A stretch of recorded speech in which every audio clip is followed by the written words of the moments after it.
My name is Alba. I am 31 years old. I work at Mercy Hospital, Washington. I am a nurse. I take care of sick people. I work during the day. Sometimes I work at night. My job is not easy, but I like it. I help people, and that makes me happy. 1 year ago, I had no boyfriend. I lived alone in a small flat. After work, I often went to see my mother. She lives in a village near the city. She is old and needs help. I cleaned her house. I brought her food. We drank tea together and talked. My life was quiet. I had no big problems, but I felt alone. Then something changed. A new doctor came to our hospital. His name was Michael. He was 29 years old. He was tall and strong. He had brown hair and blue eyes. He smiled all the time. Everyone at the hospital liked him. The nurses talked about him every day. They said he was kind and good-looking. I saw him too, but I did not think he would talk to me. I am not slim. I do not wear makeup. I do not wear nice clothes. I keep my hair simple. I work hard. That is my life. I thought someone like him would not look at someone like me, but he did. One morning, he said hello to me. I said hello back. The next day, he smiled at me again. He asked, "How are you?" I said, "I am fine. Thank you." He smiled more and said, "Have a good day." I was surprised, but I smiled too. After that, he talked to me every day. He asked questions about my life. He said nice things to me. One day he brought me coffee. He said, "You work hard. You need this." I felt happy inside, but I did not show it. I just said, "Thank you." One night, I worked late. My bus was not coming. Michael came out of the hospital. He saw me and said, "Do you need a ride?" I said, "Yes, thank you." I got into his car. It was clean and quiet. We talked about work and family. I told him about my mother. He told me about his city life. I liked talking to him. After that night, he often gave me a ride. Sometimes he brought me tea. Sometimes we sat together in the lunchroom. He made me laugh. I waited for him every day. I felt happy when I saw him. I started to like him more and more. One weekend, he asked me, "Do you want to go to a movie?" I said yes. We went to a cinema near the hospital. After the movie, we walked in the park. It was a cold night, but I felt warm inside. He looked at me with soft eyes. He listened when I spoke. I felt special. That night at home, I looked in the mirror. I saw my round face and short hair, but I smiled. Maybe he liked me too. A few days later, he asked me to sit with him in the hospital cafe. He looked serious, and I asked, "Is something wrong?" He said, "I need to tell you something." I said, "Okay." Then he said, "I am married." I felt the air go out of my body. My face felt hot. My hands felt cold. I said nothing. He looked at me and said, "Please let me explain." He told me he had a wife. Her name was Laura. They had no children. He said he was not happy in his marriage. He said, "We are not close. We live in the same house, but we are not together in our hearts." I looked at my hands. I said nothing. He said, "I like being with you. You are kind. You listen. I can be myself when I talk to you." I did not know what to say. I felt sad, but also angry. Why did he not tell me before? Why did he bring me coffee? Why did he smile at me like that?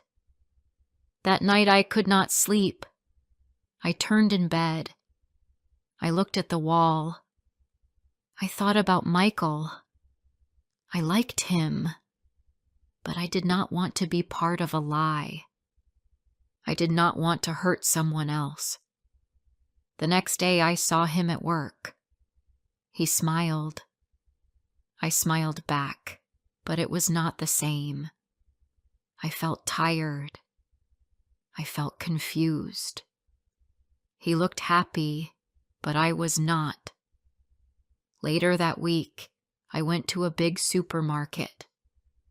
I wanted to buy fruit and bread. I walked between the aisles. I heard a voice. It was Michael. I turned my head. He was there, with a woman. She had long hair and wore nice clothes. She looked like a model. She was laughing. Michael was laughing too. They looked happy together. I knew it was his wife. I froze. I could not move. I looked at them. My heart was slow and heavy. My arms felt weak. I turned and left the store. I walked fast. I wanted to cry. At home, I sat on the floor. I held my knees. I closed my eyes. Why did he do this? Why did he come close to me if he was already with someone? I felt small. I felt like nothing. I was just a nurse. I was just someone in the background of his life. That night I made tea, but did not drink it. I looked out the window. I saw cars and lights, but my mind was far away. I thought about Laura. She was beautiful. She looked happy. Michael smiled at her like he smiled at me. What was I to him? I went to work the next morning. I saw Michael again. He smiled and said, "Hi." I said, "Hi," but my voice was soft. Later that day, I walked up to him. I said, "We need to talk." He looked surprised. "What's wrong?" he asked. I looked into his eyes and said, "I saw you at the store with your wife." His smile slowly faded. Before I share the rest of my story, I need to know, where are you listening from? Knowing someone hears me, understands me, gives me strength. Michael looked at me. His smile was gone. He did not say anything. I looked down. I felt my heart beat fast. I said, "You looked happy with her." My voice was quiet. Michael said, "Alba, I can explain. I looked at him again. I said, "Please don't. I already know what I saw." He said, "Yes, we looked happy, but we are not. I do not feel love for her. I feel lost in my own home.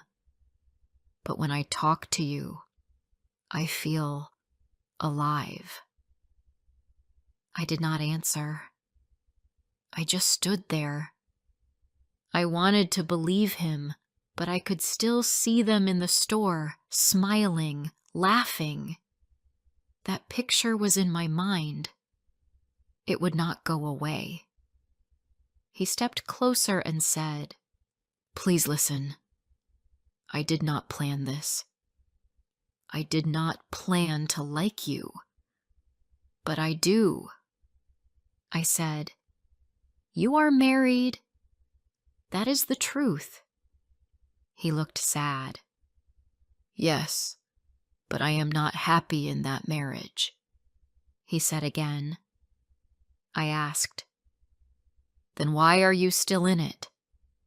He looked down. "It's hard to leave. There is a lot to think about." I said nothing more. I turned and walked away. That evening I sat in my kitchen. I made tea. I did not drink it. I just held the cup. My thoughts were heavy. I liked Michael. I liked his smile, his laugh, his voice. I liked how he listened to me, but he belonged to someone else. I was not part of his real life. I was just something on the side. I called my best friend Sarah. She said, "You sound tired." I said, "I am." She asked, "Is this about the doctor?" I said yes. I told her everything. She listened. Then she said, "You do not need this pain. You are not second place. You are not someone's secret. You deserve more." I felt tears in my eyes. I said, "But I like him so much." She said, "I know, but you must also like yourself." Her words stayed with me all night. I thought about them while I lay in bed. I looked at the ceiling. I touched my chest. It hurt, but I knew she was right. I needed to decide what I wanted. The next day, Michael came to find me. He said, "Can we talk?" I said, "Not now. I need time." He looked sad but said, "Okay. I understand." For the next few days, I did my work and went home. I did not wait for coffee. I did not sit in the lunchroom with him. I stayed quiet. My heart needed space. But it was not easy. I missed his voice. I missed his car rides. I missed laughing with him. My chest felt empty. I was quiet at work. I did not speak to many people. I just did my job.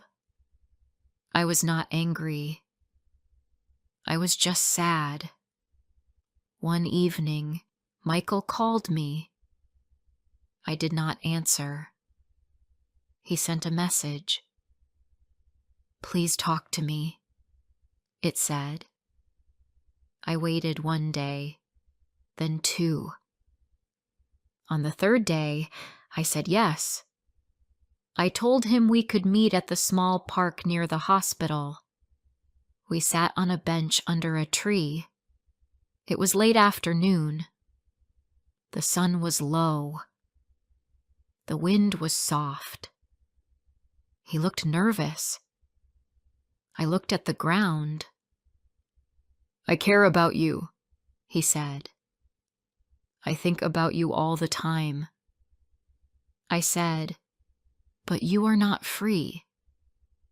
He said, "I know, but my heart feels something for you. That is true." I looked at him. "Do you love your wife?" I asked. He looked away. "I don't know," he said. "I don't feel love, but I also don't want to hurt her." I said, "Then you must choose. You can't be with both of us. I cannot be the other woman." He was quiet. He said, "I understand. I never wanted to hurt you." I said, "But you did. And you also hurt her." He looked at me and said, "What should I do?" I said, "You must decide what kind of man you want to be." He looked down again. "You are right," he said. I stood up.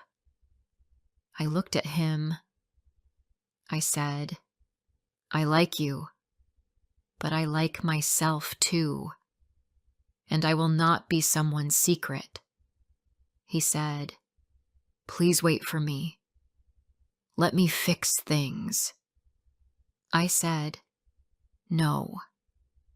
You must fix them for yourself. Not for me."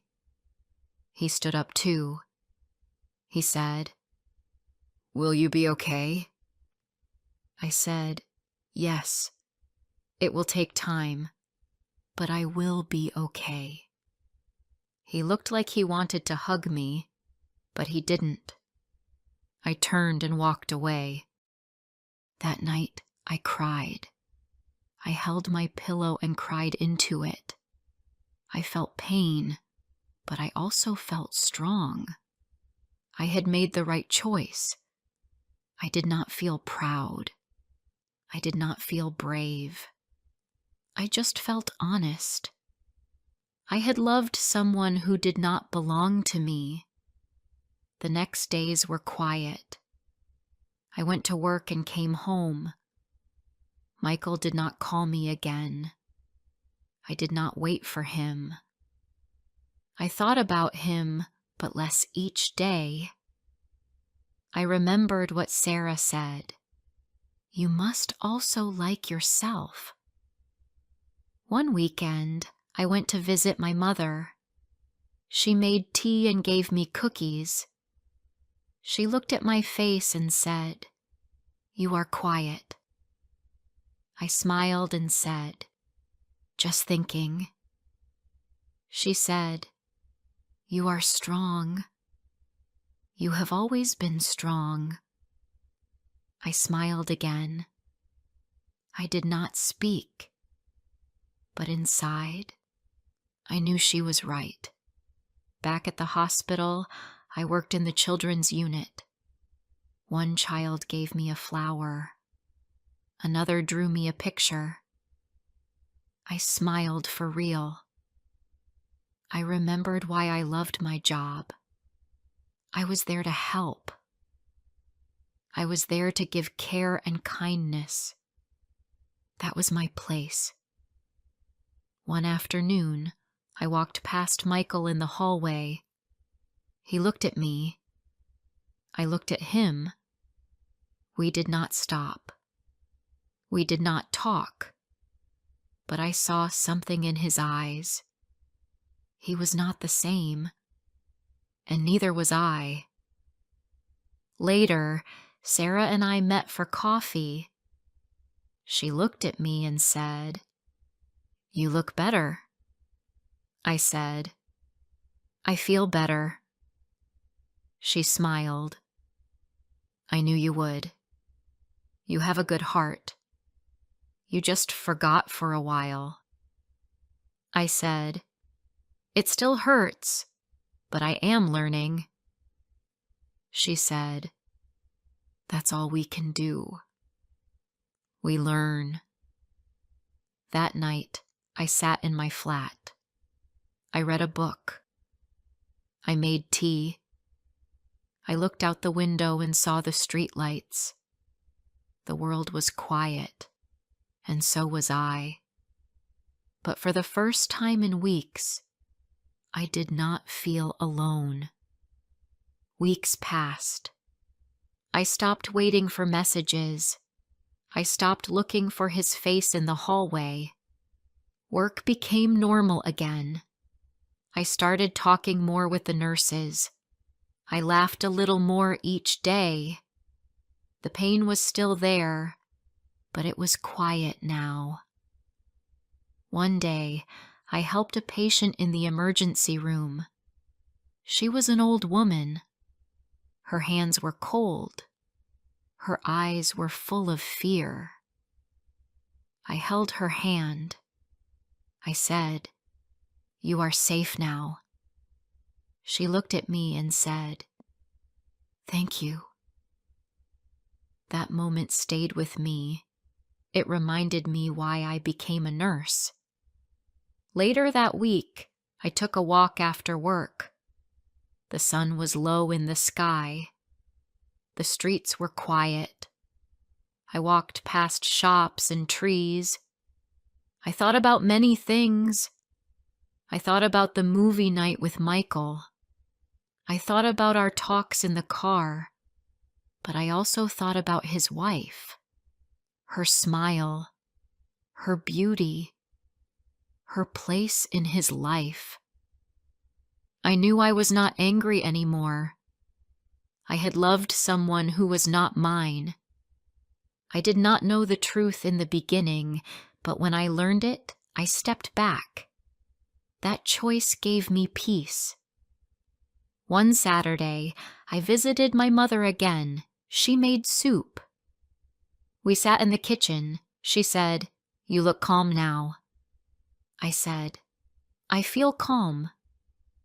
She smiled and said, "Pain makes us strong, but peace keeps us going." Her words felt warm in my heart. At the hospital, I was moved to a different floor. I now worked in the recovery unit. I met new people. I had new tasks. It helped me think less about the past. It gave me something new to focus on. One afternoon, I was checking charts in the hallway. A young man came in. He looked lost.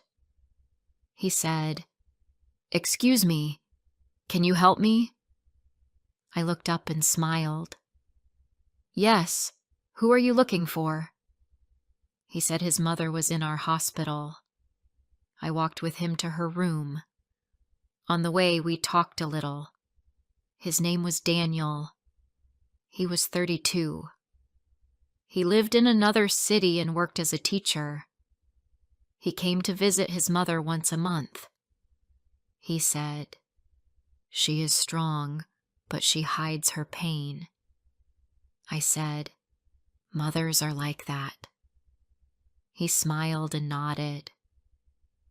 Over the next few days, Daniel came often. He brought flowers for his mother. He always said hello to me. We talked more. We talked about books, music, and family. His voice was soft. His words were kind. One day he said, "Can I bring you coffee?" I smiled. "Okay," I said. He brought 2 cups the next morning. We sat near the window. We talked for half an hour. I felt relaxed. I did not feel nervous like I did with Michael. I felt safe. After his mother left the hospital, he came one last time. He said goodbye to the staff. Then he looked at me.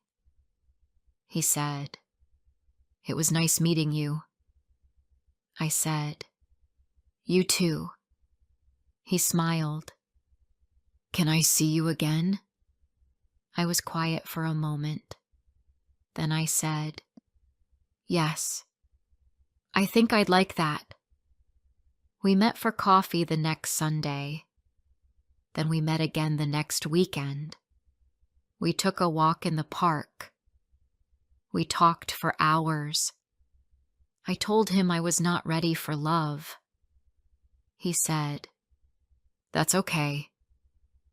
We can just talk. And we did. For many weeks, we just talked. No big promises.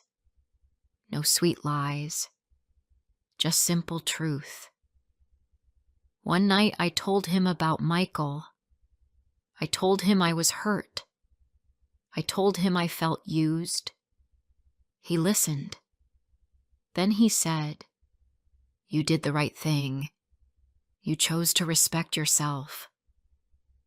I felt tears in my eyes.